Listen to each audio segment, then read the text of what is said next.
వాకిటి శ్రీహరి గారు, నేను మరియు మిత్రులంతా కలిసి అధికారులతోటి ఏర్పాట్లను సమీక్షించడానికి విచ్చేసినాం.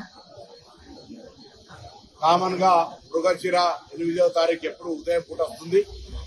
ఈసారి మృగశిర కార్తీ 8వ తారీఖు సాయంత్రం 9 గంటలకు ప్రవేశిస్తున్న దృష్ట్యా రాత్రి పరంగా తీసుకోవాల్సిన చర్యలన్నీ కూడా తీసుకుంటా ఉన్నాం.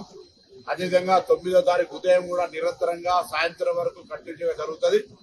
భక్తులు 8వ తారీఖు స్టార్ట్ అయితే 8వ తారీఖు వేసుకోవాలనే ఆలోచనతో కాకుండా 9వ తేదీ నాడు కూడా నిరంతరంగా ఈ ప్రక్రియ సజావుగా కొనసాగడానికి ఏర్పాట్లు అన్ని రకాలుగా అన్ని శాఖల సమన్వయంతో జిల్లా అధికార యంత్రాంగం అందరూ సమన్వయంగా చేస్తా ఉన్నారు.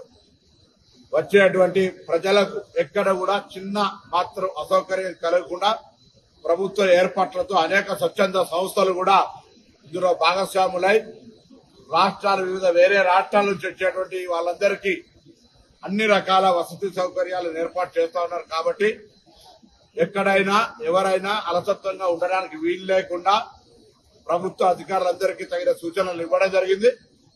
అది చేప పిల్లల అందుబాటు వచ్చి పెట్టుకుంటే శాంతి భద్రతలు కావచ్చు, లేదా ఇన్ఫ్రాస్ట్రక్చర్ ఏర్పాటు కావచ్చు, శానిటేషన్ కావచ్చు, అన్ని రకాల అంశాల మీద మరి చారిత్రాత్మకంగా ఇక్కడ ఇస్తున్నటువంటి చేప మందు ఎటువంటి ప్రచారాలు వేరే మనం వ్యవహారం చూస్తే అడ్వర్టైజ్మెంట్ ఇచ్చేటువంటి వ్యవస్థలో ఎక్కడ కూడా ప్రజల విశ్వాసం తప్ప ఫలానా మృగశిర కార్తీ రోజు హైదరాబాద్ ఎగ్జిబిషన్ గ్రౌండ్ లో చేప మందు వేస్తారని తెలిసి ప్రతి సంవత్సరం వచ్చేటువంటి వాళ్ళకి ఎక్కడ కూడా అసౌకర్యం కలగకుండా చూసే బాధ్యత ఈ ప్రభుత్వం ఆ విధంగా చర్యలు తీసుకుంటాం.